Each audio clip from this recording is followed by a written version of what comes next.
Okay, so now let's look at example 1. It says, for the following shapes, write down the information shown and determine the type of quadrilateral. So let's first look at shape number A. So what do we see? We see that there's a single arrow there on the opposite sides, meaning that the opposite side there are parallel. We see that there's a double arrow to show parallel as well. So we see that pairs of opposite sides are parallel.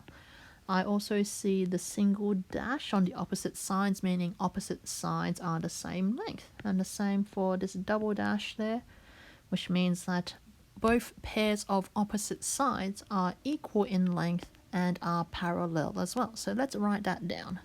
So we observe that both pairs of opposite sides are equal in length because of the dashes, and they're parallel as well because of the arrows. So this is now where we flip back to the 6 quadrilaterals, special quadrilaterals, and we check which one does it satisfy of those properties. So we're looking for a quadrilateral where both pairs of opposite sides are equal in length and are parallel. So let's go back to our definition. So is it a trapezium? No, because trapezium only has one pair of parallel sides, whereas we have 2 pairs of parallel sides. Is it a parallelogram? What's so special about parallelogram? Parallelogram have both pairs of opposite sides parallel, which we do have in shape A. So it couldn't be a parallelogram, and specifically it could be a parallelogram because it says here opposite sides are equal in length. So our shape couldn't be a parallelogram. But let's check the others as well. Is it a kite? Definitely not a kite, because in a kite only adjacent sides are equal, whereas we have opposite sides being equal.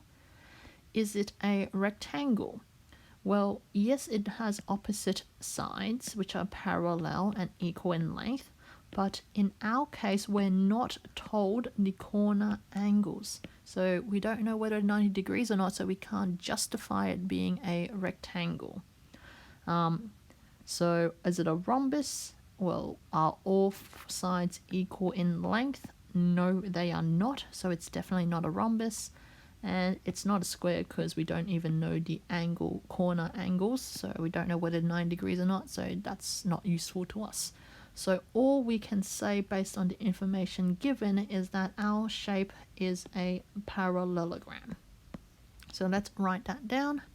So back over here in example 1, the shape is a parallelogram.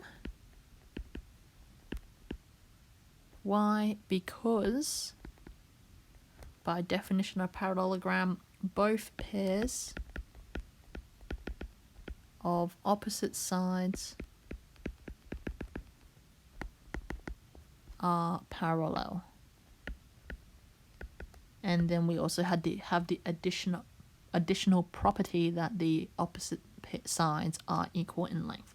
But it's definitely not a rectangle because we don't know any information about the angles in the corners.